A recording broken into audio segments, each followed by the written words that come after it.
Hello, this is Earl Purdy. I want to welcome you to A Course in Miracles here on Facebook Live.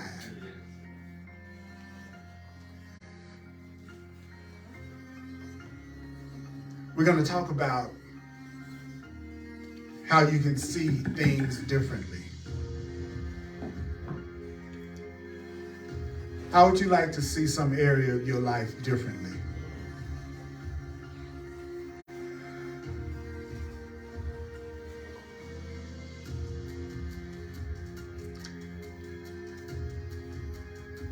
And what is the one lesson that life is trying to teach you? What is the one lesson that life is trying to teach us? What is the one lesson that our Holy Spirit, what is it that our divine guidance is trying to teach us? What are the lessons? What are the lessons? What are the lessons that you're here to learn? What are the lessons that you are here to learn?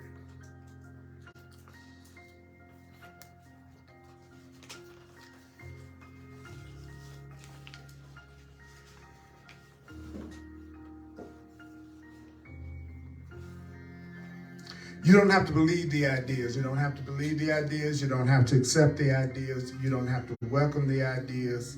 Some of the ideas you will find hard to believe. Some of the ideas might startle you. We're not going to judge the ideas at all. This is going to be about the practical application of the ideas. So I'm going to sit down, I'm going to get comfortable, and I'm going to hear some of the deepest stuff I've ever heard in my life.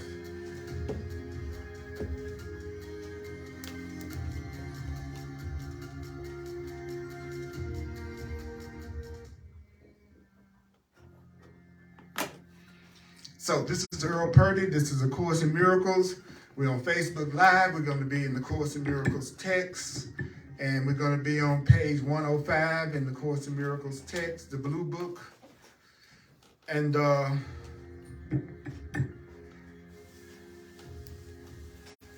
first rule, if you want to have anything, he says to have, give all to all. So does that mean that if you want to have something, whatever it is you want to have, you have to start giving. Whatever it is that you want to have, you have to give. Whatever it is you want to have, you have to give it. That's the first lesson. And so he says on page 105 in the text on paragraph 5.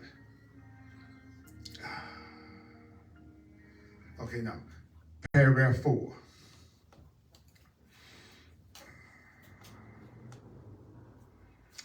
To the Holy Spirit, there is no order of difficulty in miracles. To the Holy Spirit, there is no order of difficulty in miracles.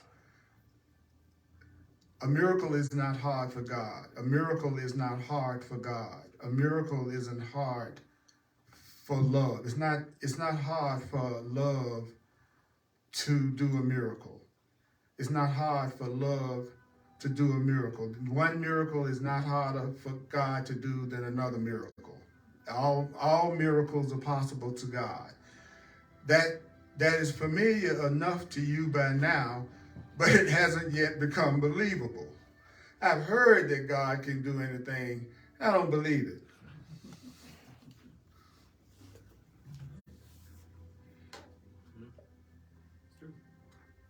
I heard it, but I just don't believe it. Now, but here's the trick though. If you don't believe it, he says, then you don't understand it. And so if you don't understand it, you can't use it till you understand it. You can't really use it until you understand it. You cannot really use it until you understand it. And, God, this is so deep. We have too much to accomplish on the behalf of your happiness to let this crucial concept slip away. What is the crucial concept that we can't let slip away? The concept that there's not one thing in your life that's harder for God to heal than any other thing in your life. There is no order of difficulty in miracles for the Holy Spirit. Didn't say for the Holy Spirit. for your higher power to do. See, that's what I keep forgetting. You keep saying, your real self can do miracles. Your unreal self can't do anything. And you're listening to your unreal self. Okay. Then he goes on, he says, the Course in Miracles says, this concept, what crucial concept? The concept that there's no order of difficulty in miracles. That's a real foundation stone of the thought system I'm teaching and want you to teach. So what is the foundation of the new way of thinking? That nothing's difficult for God. Nothing's difficult for love. Nothing's difficult for the higher power. You can't perform miracles. You can't perform healings without believing they're not hard to do. I love that. He says you can't perform miracles without believing it. Believing what? That there isn't anything that's hard for God to do. So that's a really important stage, Earl. You have to understand that you can't perform miracles if you don't believe that miracles are easy, because it's a belief in perfect equality. So if you want to see a miracle in some part of your life right now, you have to start believing in the idea of equality. Miracles come from equality. Love comes from equals. Love happens between equals. Love happens between equals. People have a tendency to hook up with people who aren't their equals. And that's why they have such challenges in relationships. They want a power dynamic, usually.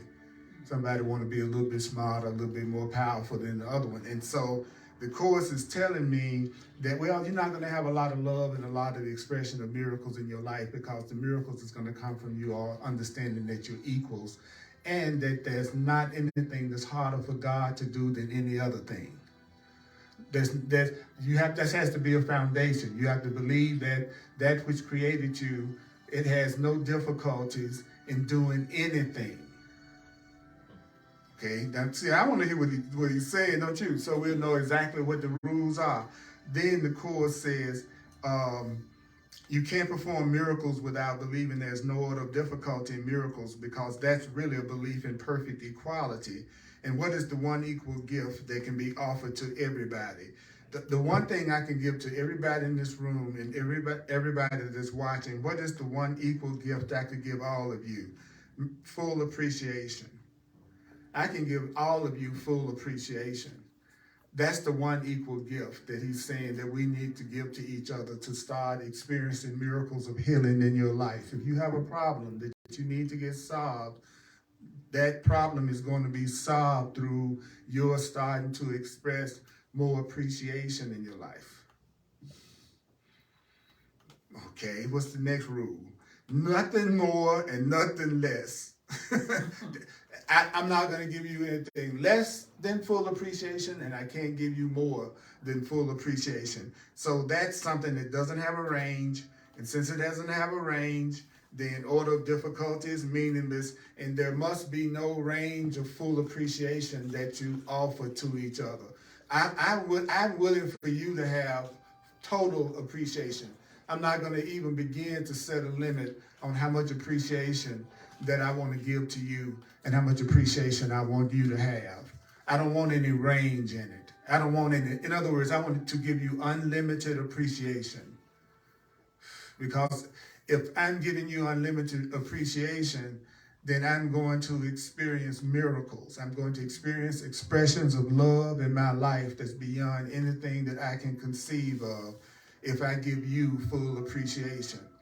Notice I didn't say you had to necessarily give me full appreciation, even though you would if you were smart.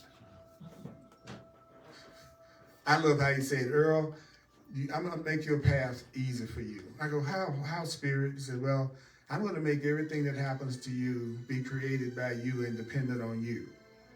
So your happiness has nothing to do with anybody else and what they do or say anymore for the rest of your life. They don't have anything to do with your happiness or your unhappiness. There's absolutely nothing outside yourself that you need to worry about or deal with. All you have to do right now is take 100% responsibility for the experience that you're having right now and the experience will change into heaven. It'll change into total love. And it starts out with your ability to be able to express more and more appreciation to everything and everybody around you. Don't pay any attention about whether or not they believe you. Don't pay any attention about whether or not they like what you're saying or they respond with excitement because you told them that you appreciated them. Your happiness doesn't have anything to do with their reaction whatsoever.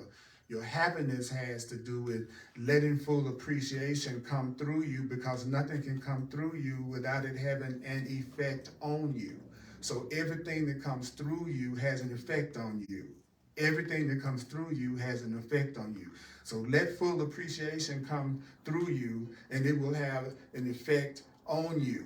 And you'll start appreciating yourself more. And when you appreciate yourself more, the outer world will appreciate you more, because the outer world is a reflection of how you feel about yourself.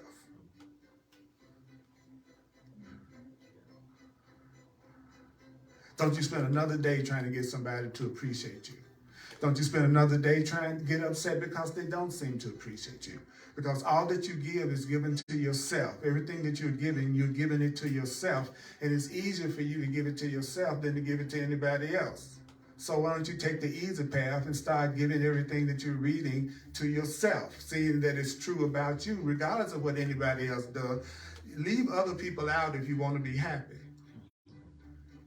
What? Leave other people out if you want to be happy. Leave them out by telling yourself that your happiness doesn't depend on them. Your happiness doesn't depend on anybody outside of yourself. Tell yourself that over and over and over again, and then everybody around you will start surrounding you with love, and they'll start giving you more love and appreciation than you ever had in your life, as soon as it don't matter to you. But appreciate them. So I love how he says, the Holy Spirit said there must be no range in what you offer to your brother. Okay, well, I'm going to take that to mean I'm going to appreciate you all right now, and I don't want any limit on how much appreciation I have for you or you have for you. Okay, I'm doing this, see, I'm doing it. Then he goes, the Holy Spirit. Okay, who is the Holy Spirit? Well, the Holy Spirit is the part of you that's leading you to God. So there's a part of you that's leading you to love. There's a part of you that's leading you to love. And it's going to translate all of your communications into being, which means there's a part of you that's going to take everything that you're saying and it's going to bring it into existence. Your communication is going to what? It's going to be translated into being. That's so deep. And also the Holy Spirit is a part of you that's going to take you from doubt to certainty. Okay, the Holy Spirit is going to take you from perception to knowledge. You're going to go from you just seeing things the way you see things to knowing what is really true. You're going to go from seeing things the way you see things, whether it's true or false, good or bad, to having absolute certainty about everything.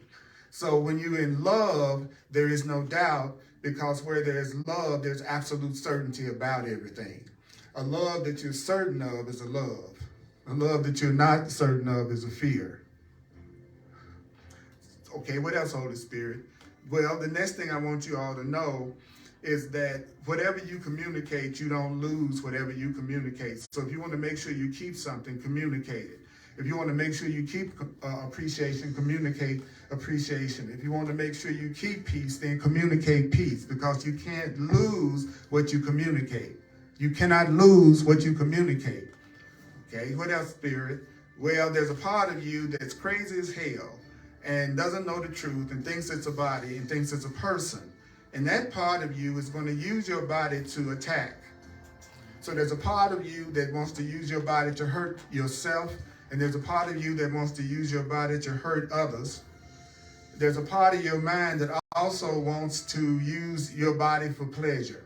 But there's a part of you that you want to use your body for pleasure. You want to use your body for pleasure. You want to use your body for attack, and you also want to use your body for pleasure. You also want to use other people's body for pleasure too.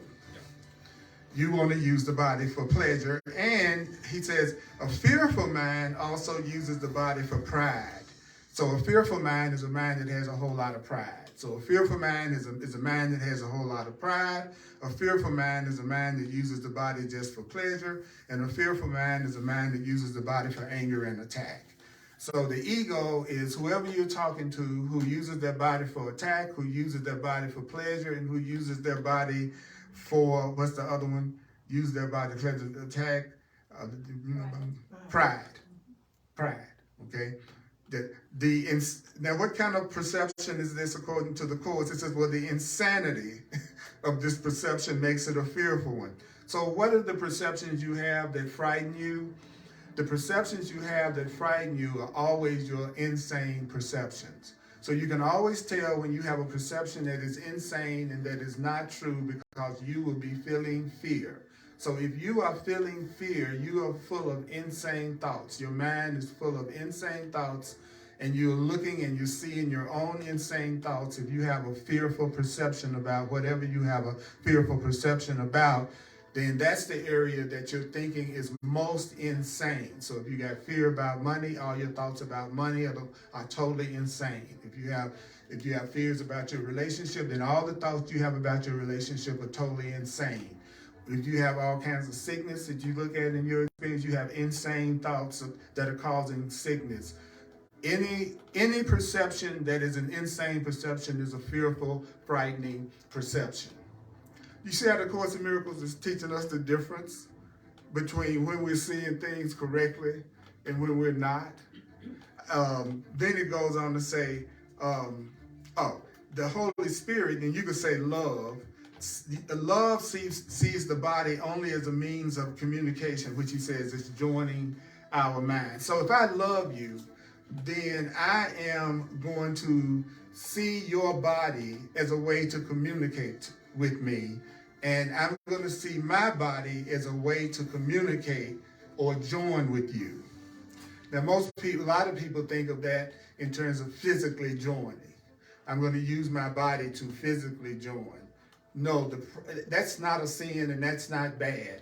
But the purpose of the body is to use the minds, to get the minds joined. Using the body to join the minds is what you're supposed to be using the body for. And fearful minds that don't know the truth, primarily focus on using the body to join with the body. Where a conscious being is using the body to join to a mind. I want our minds to join.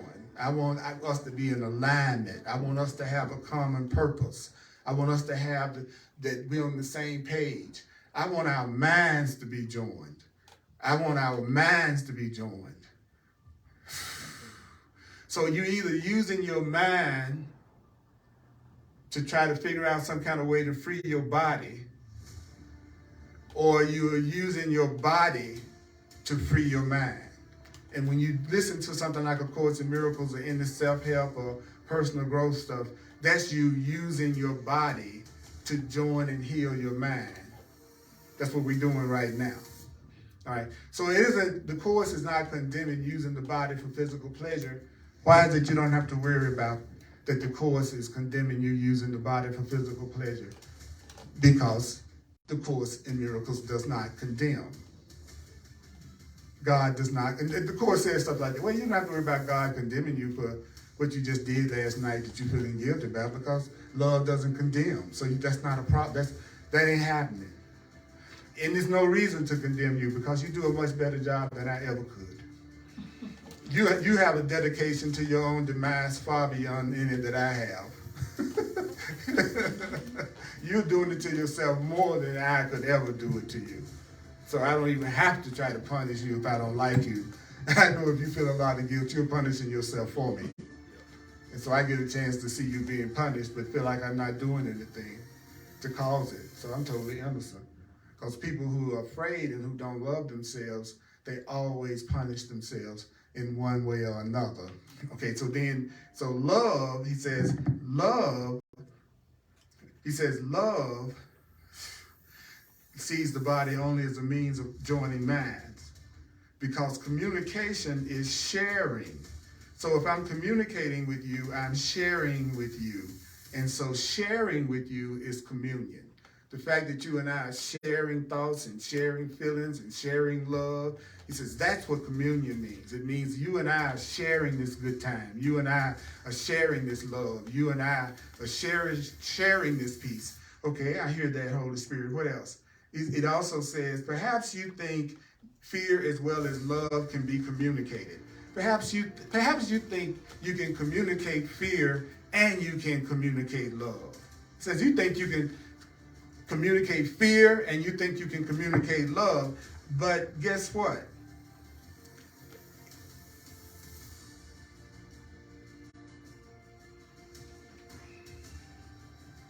This is not as real as it may appear. Because every time a person communicates fear, they are promoting attack. Anytime anyone's communicating fearfully, they are promoting attack. They're promoting attack. So us always talking about all the different stuff that we need to be afraid about is us promoting attack. Us constantly talking about what we're afraid of, angry about, upset about, what other people are doing wrong, that is an attack promotion. So when you're attacking, it always breaks communication. So every time you're communicating with somebody and you want to end that communication, then some form of attack or defense comes up. Some kind of judgment comes up that allow you to break that communication. So that's good. That's good. So the more that I'm afraid of somebody, the more likely I am that I might attack them. Whoever I feel fear of, that's where I'm promoting attack and pain. So who's most likely to attack you? Someone that's afraid of you. So trying to make people be afraid of each other and being afraid is promoting attack. It's not actually decreasing attack at all. It's making everybody want to attack even more. So even if you think you're being high and mighty when you're condemning other people for what they're doing and what they ought to be doing differently, you're still promoting attack. Okay, I need to know that. And if you are being attacked by somebody, it makes communication with them impossible. So it's impossible to communicate with somebody you are angry and attacking. Anybody that you are angry at and attacking, it is impossible for you to communicate with them. It's impossible for you to really join with somebody that you are attacking. So if you're in a situation right now and you want some peace and you want some connection, stop attacking. Stop attacking each other. Stop attacking each other. Stop attacking yourself. Stop attacking yourself. So why? Because when you attack yourself, it always breaks communication. When you attack somebody, you're angry at them and you're speaking in anger and attack, it will break communication. Communication between you and that other person will become impossible. And people who don't know what love is, they join together in temporary allegiances, which we call we're in a special relationship with each other. So a romantic relationship is really a temporary allegiance, especially if it's two fearful people that's doing it. Usually relationships between people who are afraid are temporary and don't last. Okay, why? Well, because they're promoting attack and fear in most cases in their communication with each other rather than full appreciation.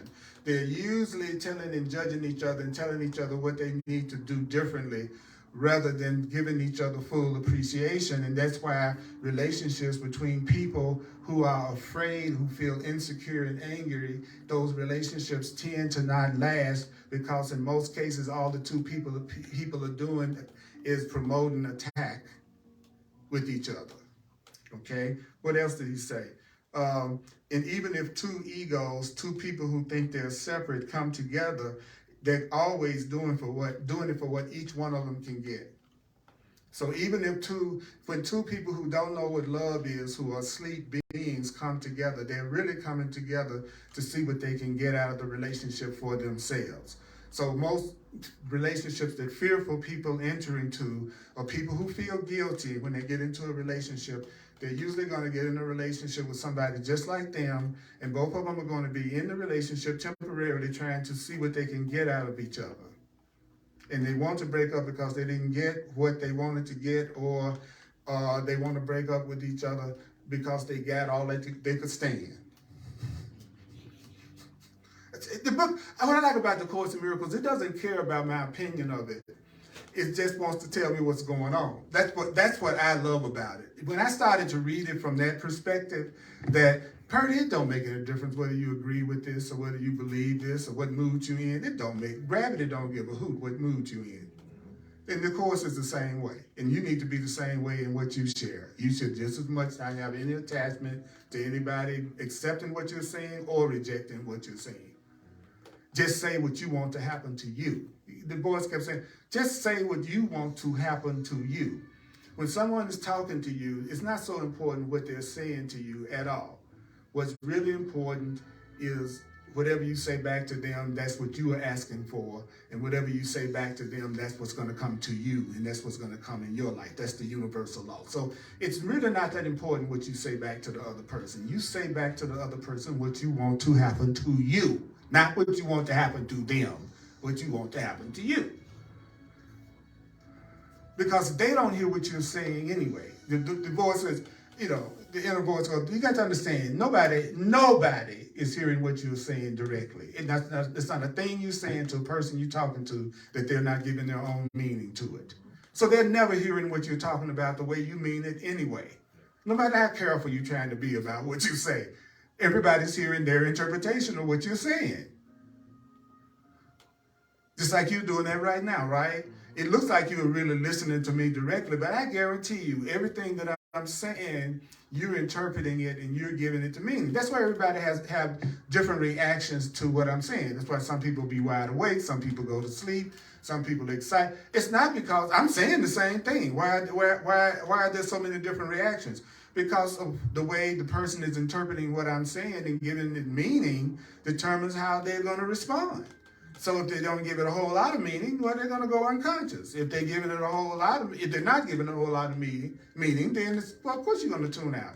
If it's something that you see is giving you something that you want, and this is giving you a whole lot of meaning, you're going to be riveted.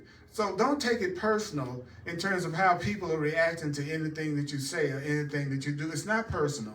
They're reacting to the you they made up in their mind. They're not really reacting to you. They're reacting to their opinion of you, their perception of you, and their interpretation of you. Wow. And then that started with whether they wanted to like you or not. If a person walks in the room and they want to like you, almost anything you say is going to be endearing to them. The person that walks in the room and for whatever reason they don't really care for you, it doesn't matter what you say. They're going to find something about it to stay separate from you because their goal is to be separate. So I love how the Course in Miracles is always saying, I'm going to tell you how love operates, that's real love, and I'm also going to tell you how fear operates. So you all will know the difference the next time you're getting ready to get involved with something that's a fearful, unhappy person or situation, and when you're getting ready to get involved with somebody that's going to be easy to get along with, really loving, and really fun. I'm going to try to teach you how to tell when you're getting ready to make another mistake. Okay? Then you can tell how accurate your perceptions are by how much joy and happiness you feel. So if you're depressed right now, angry right now, sad right now, then your perception is not correct right now, and you're not seeing through love. You're not looking at things with love right now. Doesn't mean you're bad. I'm not judging you. I'm not criticizing you. I'm just telling you what's going on so you can stop hurting yourself. You're not a miserable person and right. And who is it that has the most opinions of everything and who are most sure of their judgments of everything? Miserable people. They're the ones that will tell you in 10 seconds everything that's going on with the world and everything else that needs to be changed. And they're the ones who are seeing everything wrong. Okay, so what else are you telling me, Spirit? I also want to tell you that if it's coming from your egos, if it's coming from the false you, then you're going to join with somebody temporarily for just what you can get, and they're going to join with you for what they can get. Okay, that's what happens with people who don't know what love is and don't really practice the truth. It says, but people who know what love is, the Holy Spirit, the love part of you, it's only going to communicate what each one of you can give to all of you. So you're going to be, when you love someone, you want to give what everybody can receive. You want to make sure nobody's left out. Everybody eats. Everybody drinks. Everybody is safe. Love doesn't ever leave anyone out. So by definition, any love that's an exclusive love is not a real love. If you only love one person and you're in a world full of 9 billion people, you are not loving that one person. That one person is not experiencing love from you. Love would include everything. Love would include everyone. And love would be effortless. So when you hear love everybody, if it makes you feel like that's a big responsibility, if that's calling for a whole lot of love, then your idea of love is not correct. Love is effortless. Love is not something you have to make happen.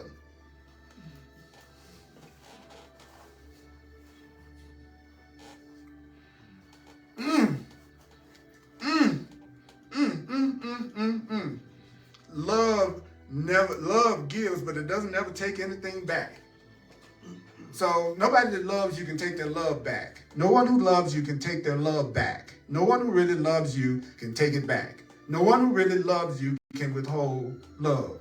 No one who really loves you can withhold their love for you. No one who really loves you can withhold their love from you. So anyone that can withhold their love from you is someone who is not really expressing real love to you.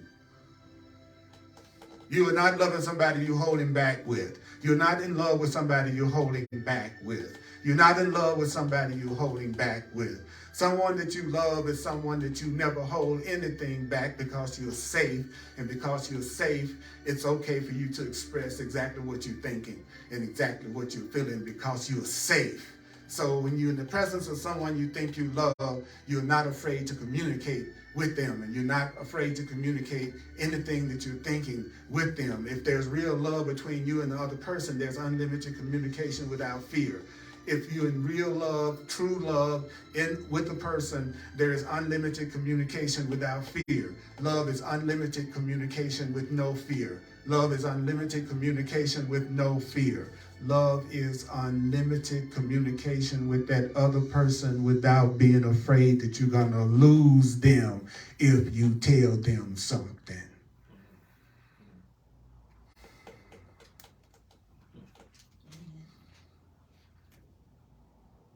Nobody's ever loved me based on this. I was right to feel like nobody ever loved me. They didn't.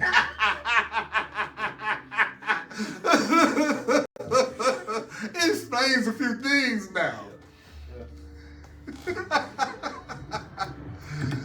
Just because I have never allowed anybody to really love me doesn't mean love doesn't exist. That's what I love about it. It's like, I don't know about you, but my mind always wants to go through, how can I make you feel guilty about that thought? You know, whatever you say, I want you to feel some form of guilt about that thought. You know, like if you say nobody's ever loved you, you should feel bad. Certainly somebody has loved you. No. I've been special to a lot of people. I'm special to my mama, and I'm special to my brothers and sisters. I'm not denying that. And that specialness fed me, and it housed me, and it clothed me, and it took care of me as long as I act right. Because even with my parents, it was a limit. You know I'm telling the truth. So I've never experienced anything in the world except being treated special by some people. On the condition that I did not disobey their script for me. I said come home at 9 o'clock, you came home at 9 o'clock, we cool, everything is good. My love is conditional. My love is conditional. So this is the world that souls come to when they just want love sometime and they just want love conditionally. This is the conditional love world. And we are trying to leave. We are plotting our prison escape. That's what's happening every time you read or study any wisdom book. You're plotting your escape from fear. We'll finish this last sentence because I want to get to also how you see things differently. love never takes anything back. And why is it that love doesn't take anything back? Well, I'm not going to take anything back because I want you to keep it. If I want you to keep it, I'm not going to take it back.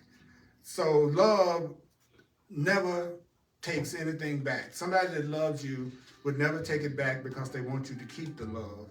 And therefore, love's teaching begins with the lesson to have, give all to all.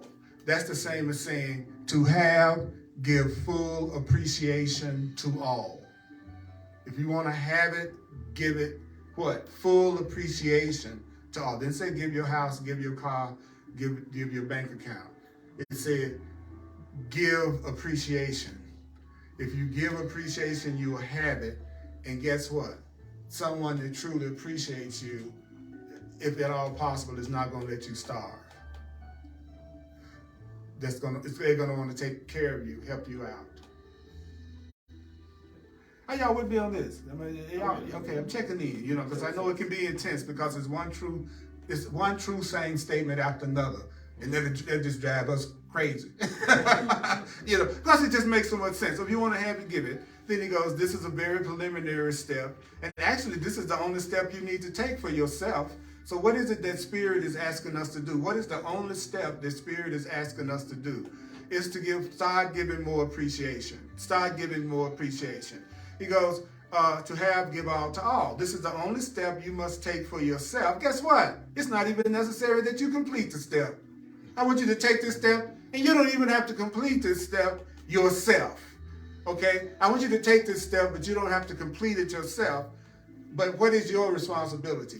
Your responsibility is to turn in the new direction. What, Earl, your only responsibility is to start moving in the direction of what I'm teaching you and what you're studying. That is the only thing I'm asking you to do, is to start moving in the direction of sanity. I want you to start to at least turn. That's all he said. I love it. Like, all I want you to do is turn in another direction, right? Then it goes on to say, having chosen to go in the new direction, the direction you choose places you in charge. I chose the direction, so obviously I must be in charge of the direction. Okay, I got that. He says, you must stay in charge of it. So even if you have a safari that you're going on in the darkest part of Africa, and then you get a guide to go through the jungle and to follow, which you would be smart to do, right, if they know the way. But are you still in charge of the safari? Yes. So saying you're in charge doesn't mean you don't follow guidance.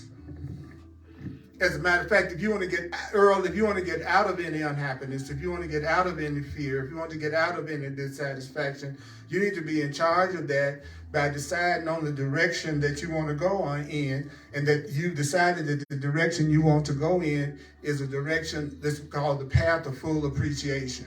You've decided you're going to go in a direction of full appreciation rather than the direction of those who are afraid, who give love and take it back, who only want it and be in the relationship just for what they can get.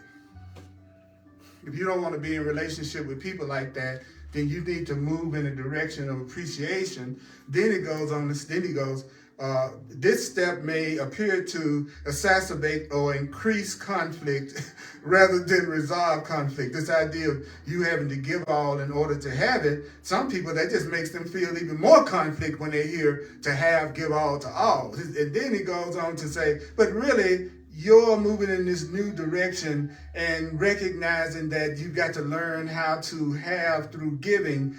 That is also going to increase your conflict in your mind rather than resolve the conflict in your mind. But moving in the direction of giving and full appreciation is a step in reversing your perception and turning your perception right side up. Okay, so when am I turning my perception right side up? When am I starting to use the right perception? He's telling you that you're starting to use the right perception when you make the decision that to have, you're going to start giving full appreciation to all. When you decide you really want, even if you don't know how to do it yet, but you've decided to turn in that direction, the fact that you're ready to turn into the direction that you can finally learn how to appreciate something finally means that you're moving in the right direction, and now you're turning your perception of everything right side up.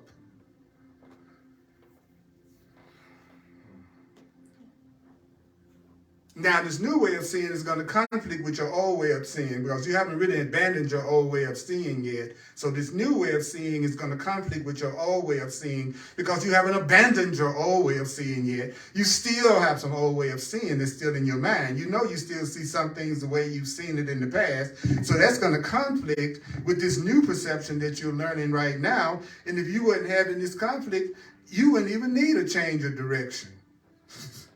That's why you are making this change of direction. It's because you're in conflict and you want to let go of the fear of the past to get in touch with the love that you want to experience right now, but you still got those old beliefs that you used to have that you were programmed with from the world, and then you're hearing all these new loving ideas from the truth and the Course in Miracles.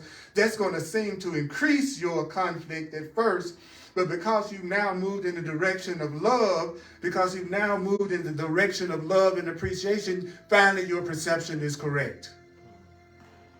Doesn't that make sense? Yeah. Right. Then the Course in Miracles says, see, the Course in Miracles is a trip when you allow yourself to hear it together. That's why there's so many defenses to people actually hearing the Course. Because when you hear the Course together, miracles start to happen in your perception and start to happen in your life. Then he goes, some people remain at this step for a long time, right? Or that step of, oh God, how do I give full appreciation to my grandma? Okay, you know, whatever we think we can't forgive, right? That's what's blocking the appreciation, right? Then he goes on to say, having taken the first step, I love it. He said, at this point, sometimes people just try to accept the conflict and fear that they're in rather than make the change.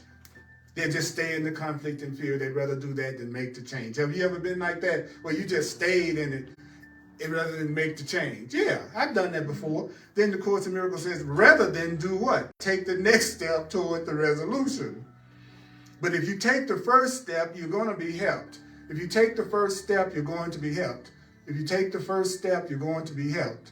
If you take the first step, you're going to be helped. What is the first step? Is turning in the new direction. Turn in the direction of what the Course in Miracles is teaching, if that's your path. Whatever your spiritual path is, whatever you think is your higher guidance that's coming to you, the first step is to turn into the new direction, knowing for a while you still have a lot of the old programming, and it's going to give you conflict because you're trying to follow two different ways of thinking that are totally opposite from each other for a while. So just know that there is going to be conflict, but don't stay in the state of conflict. And you won't stay in the state of conflict. Why is it that you will not stay in the state of conflict? Because if you are moved in the direction that the Course of the Truth is telling you to go in, you will be helped. That's why you're not going to stay in the fear and upset and conflict forever. Because you will be helped. You will be helped. You will be helped. You can be helped and you will be helped.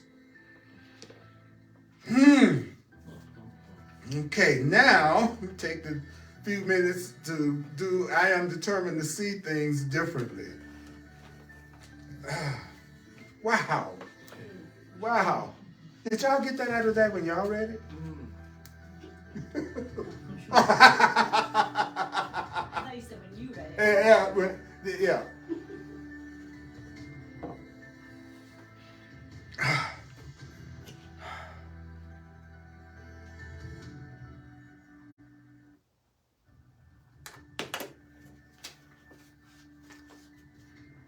I'd like for you to say to yourself, I'm determined to see things differently. You don't even have to say it out loud. Just go, I am determined to see things differently. I am determined to see things differently. I'm determined to see my life differently. I'm determined to see my relationships differently. I'm determined to see my relationship with God differently. I'm determined to see money differently. I'm determined to see my career, my vocation, what I'm doing in the world differently. I'm determined to see the world differently. I'm determined to see myself differently. I'm determined to see my job and my coworkers and my bosses and my relatives and my friends. I am determined to see things differently. He said, the idea for today is obviously a continuation and an extension of the preceding idea. So to continue something means to extend it. The more I keep extending love to you, that's me continuing love for you. I'm still extending it to you. So this is what you should do. He says, well, this time, however, we're going to give you specific mind-searching periods. That's what you call worrying. Worrying is nothing but continued mind-searching periods. Worrying and concern is a mind-searching period. Okay, I got that. Then the Course in Miracles says that specific mind-searching periods are necessary in addition to applying the idea to particular situations as the situations come up. All right. So I'm going to search my mind, and I'm also going to apply this idea that I'm determined to see it differently to any particular situation that comes up in my life today. So in the practice periods, I want you to begin by repeating the idea to yourself.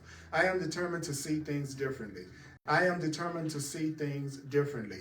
I am determined to see things differently. I am determined to see this differently. Okay, repeat the idea to yourself. Then close your eyes. Close your eyes. Look at this. Okay, good. Ah, God bless Kindles. Okay.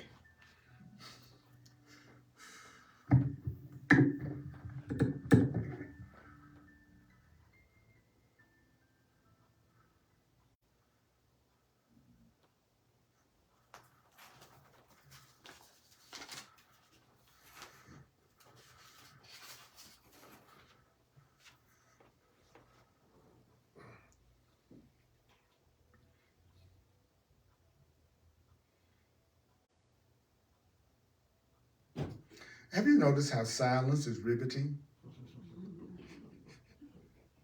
You get people's attention a lot more if you say nothing than when you try to get their attention. Just go silent for a minute and you watch people go.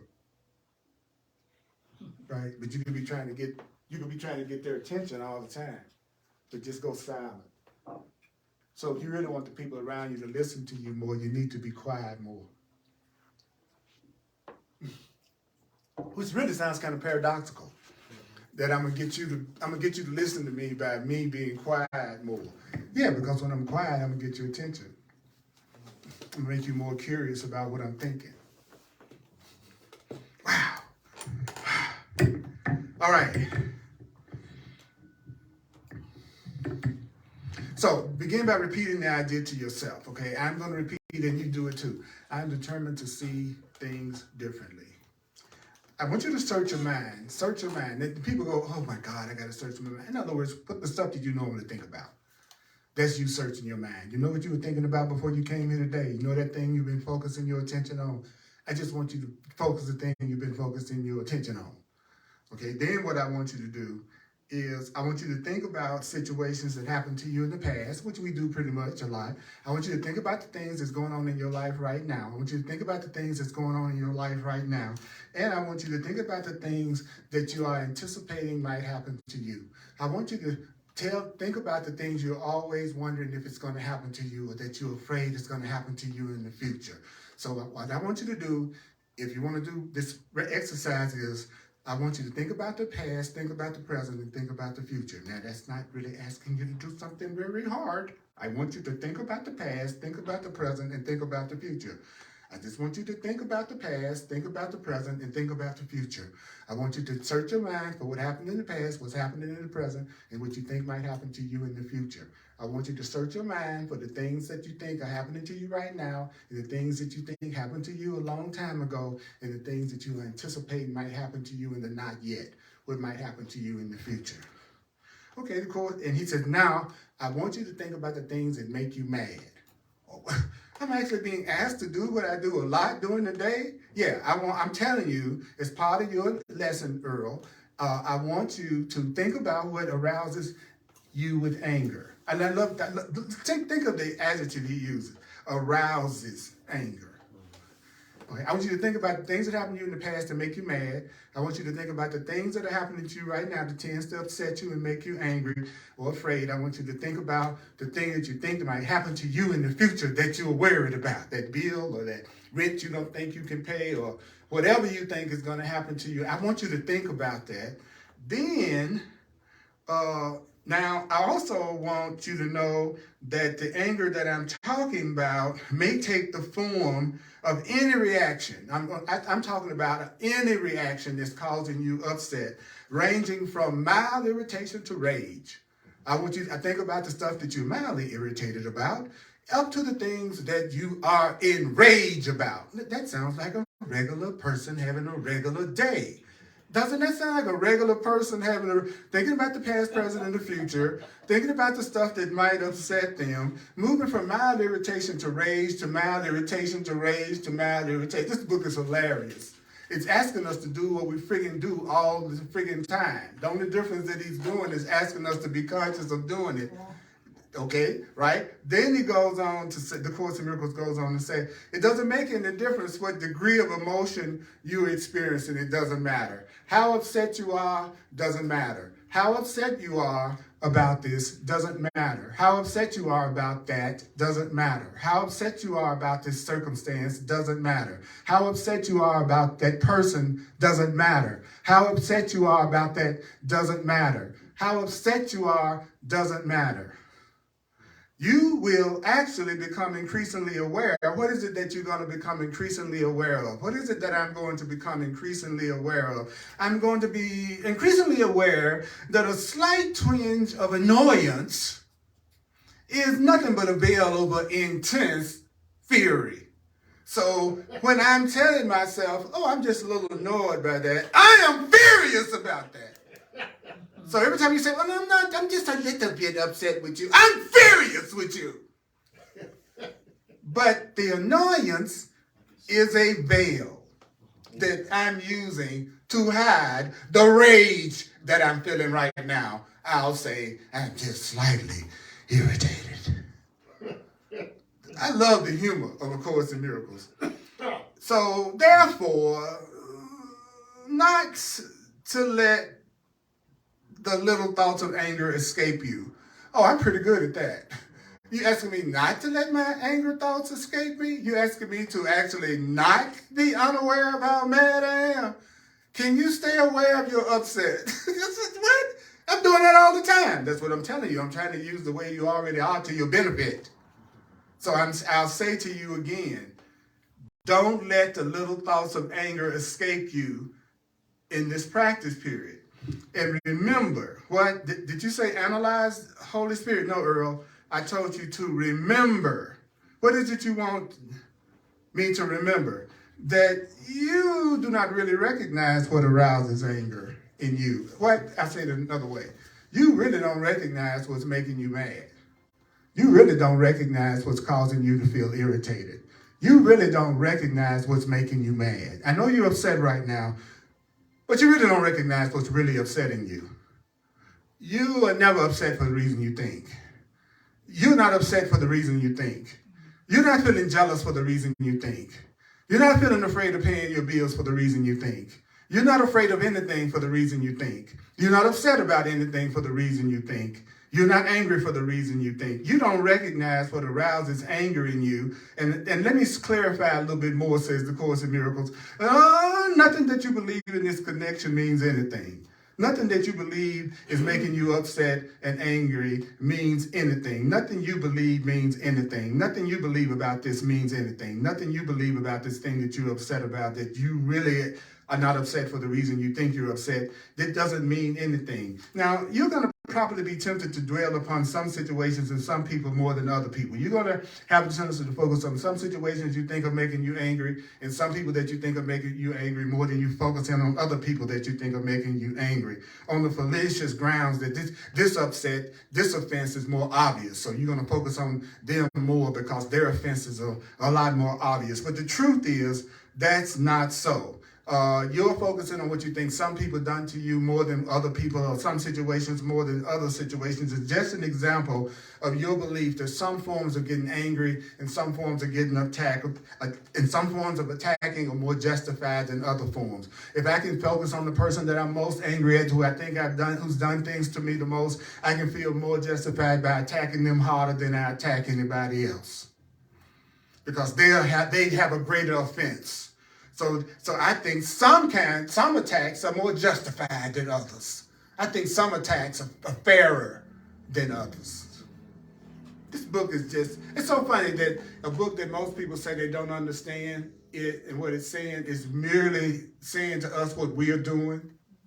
That's all I've heard.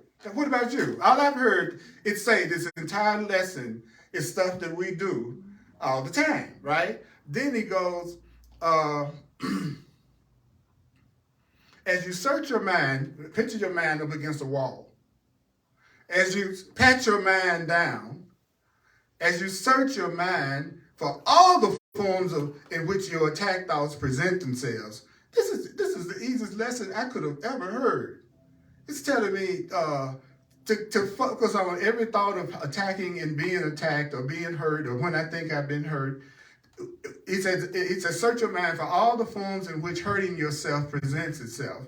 Hold each of the thoughts in your mind that you've hurt yourself or somebody's hurt you. Take that thought in your mind, and while you're thinking these negative, fearful thoughts, this is what you do. You tell yourself, I'm determined to see blank differently. I'm determined to see this person differently. I'm determined to see this. I'm going to say this person. You know who I'm talking about. You go, I am determined to see this person differently. I'm thinking about what I'm upset with them about. I'm thinking about how I think they've offended me in some way or upset me in some way. I'm thinking about why I'm upset about them. And then I'm going to tell myself, I'm determined to see them differently. I'm determined to see this person differently. Then you take a breath, and then if it's a situation that's upsetting you right now, or some situation or circumstance comes up during the day, if some situation or circumstance comes up during the day that arouses anger in you, if some situation or circumstance happens today that makes you mad, tell yourself, I am determined to see this situation differently. I am determined to see this differently. I am determined to see this differently. This situation has come up again. I've been dealing with this freaking situation for the last 6 months. I'm determined to see this situation differently. I'm determined to see this situation differently. I'm determined to see this situation differently. I am determined to see this person differently. I'm determined to see you differently. I am determined to see you differently. I am determined to see you differently. I'm determined to see you differently. I am determined to see you differently. I am determined to see you differently. I am determined to see you differently. Try to be as specific as possible. Your head too big. I'm determined to see your big head differently. Try to be specific. Because when you're upset, it's always about something specific. He says, so be specific. I want you to think about what you're upset about, and then I want you to tell yourself, I am determined to see this attribute in this person differently. I'm determined to see this attribute of this person that's upsetting me differently. I'm determined to see their selfishness differently. I'm determined to see their belief systems differently. I'm determined to see this person's personality differently. You go, I'm determined, specify the attribute in the name of the person and the name of the person and say, I am determined to see this attribute of this person that I'm using to arouse my anger. I am determined to see this person differently. And ask yourself honestly, viewers and people in the room, when you think about the things that you're going through or the unhappiness that you may have, along with some good happiness that you have, when was the last time you did this? When was the last time you had a negative thought or a fearful thought and your immediate reaction to that thought was, I'm determined to see this differently? How many of the thoughts that you have had today have you responded with, and I'm determined to see this differently? I'm concerned about what is the ice and snow going to do to the roads later on this week. I'm determined to see that differently. When does your lesson for today become the period of your sentence? The automatic response that you have to anything that you're telling yourself that's arousing any type of upset in you. You can go ahead and express it because it's already said it wanted you. The course says, I want you to search your mind for the stuff that's upsetting you. So if you've been doing that all day and you find that you do that most of the time, you are actually doing part one. Your regular state of mind is part one. The way you think about the world and the way you think about your feelings and emotions in your childhood and what everybody's doing that makes you want to not have this ecstasy and joy that you would be experiencing if you were really seeing things correctly. You're not bad. You're just doing part one. Now you need to follow up part one, which is you admitting what you're feeling and what you're upset about, and then recognize that you're not upset for the reason you think, that the reason why you're upset really isn't the reason you think you're upset. And just tell yourself, I'm determined to see this differently. What's hard about that, boys and girls? What is hard about anything that the Holy Spirit in the Course in Miracles has just asked us to do? Not one single thing. It's hard. And in the end, everything I said, you know that it's true. That you do have situations and circumstances that you use in your life right now that will keep you from being totally happy and totally peaceful. Now you understand that Spirit is saying, okay, I want you to think about those things. I want you to search your mind for those things. Okay, good. Thinking about I want you to do that, but then tell yourself, I'm determined to see this differently. Can you do that? And if you can do that, you will start to experience miracles in your perception. Miracles. And don't tell me you can't do that. Don't tell me you can't do and I cannot do what we just heard this lesson say do. So the question is, can you handle your spiritual path becoming easier? Are you still so caught up in the old thought system that you think everything has to be a struggle and hard before you were willing to do it? Because you're on the path of ease. So I'm going to complete here, do one or two sentences right at the end to do a recap on it, because I think that this is really important. If we could walk away from today just remembering what we just heard at the end, it could change everything. So thank you. If you want to share financial expression of appreciation, I really appreciate it. Those who would like to share financial expression of appreciation online, you can use PayPal, Cash App, Venmo, and Zelle. All you need is my email address, Earl Purdy at earlpurdy.com. Purdy, P-U-R-D-Y. Thank you. Appreciate you. I appreciate you. I appreciate your generosity. I appreciate your support. I appreciate your generosity. I appreciate your support. I appreciate your generosity. I appreciate your support. I appreciate you. I appreciate you. I appreciate you. I'm grateful. I'm grateful. I'm grateful. I'm grateful. I appreciate you. I appreciate you. Thank you. Thank you. I'm available for one-on-one counseling and mentoring, showing you how you can apply the Course in Miracles principles to heal any particular situation that you're going through right now that you're ready to have resolved. You're ready to have the peace that you deserve, and you're ready for a miracle in this situation. Have a clarity session with me. Go to my website. It explains my clarity sessions, and you can self-book an appointment with me right online. Every Sunday, 1555 Race Street, 1555 Race Street. I do a Course in Miracles here in Denver, Colorado. If you're in this area, you're welcome to come. It's also going to be online on Facebook Live on the Earl Purdy page. Please spread the word. Please let people know. Those of you who are Course in Miracles students especially, I am here for you.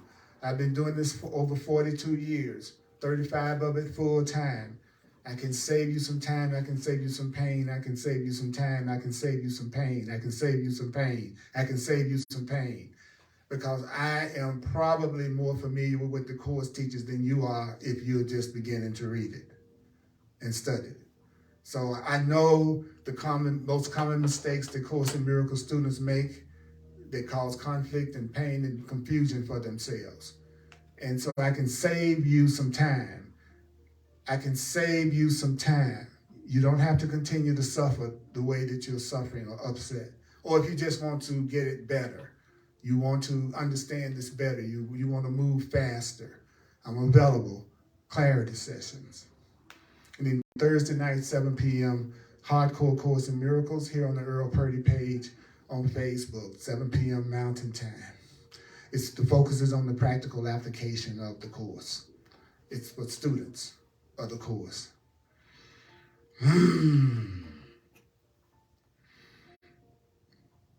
I want to ask you to take one person or one situation right now that you know you've used that situation or that person to give yourself some type of worry.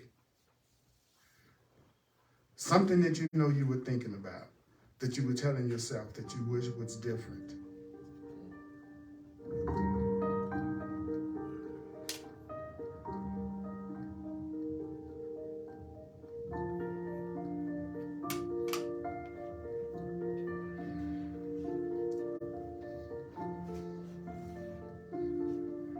Are you capable of searching your mind and finding thoughts that upset you?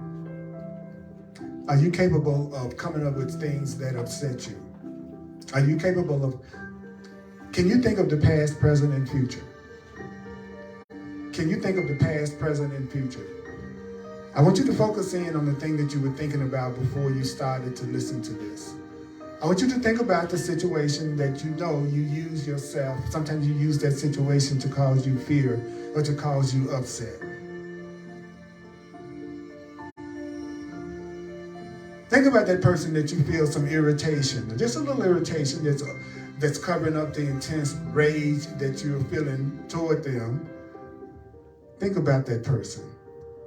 That person that if you saw in the grocery store, you'd be tempted to go down another aisle to avoid seeing them.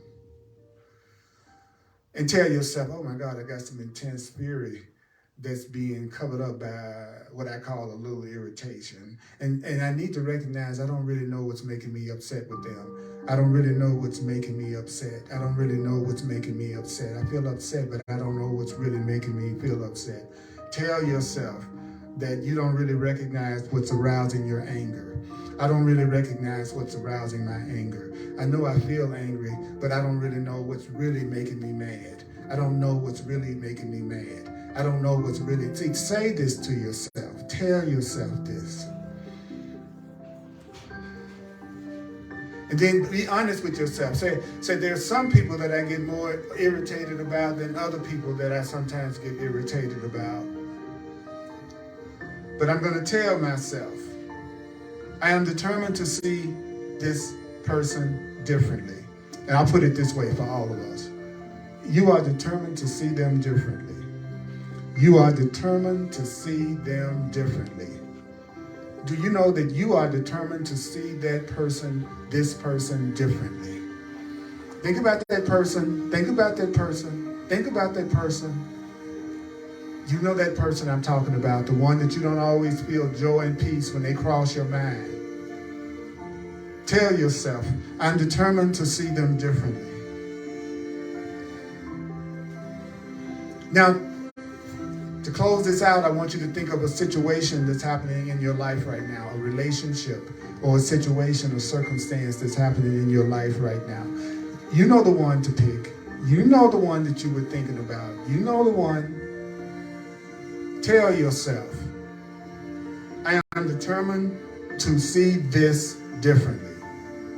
I am determined to see this differently. I am determined to see this differently. You are determined to see this differently.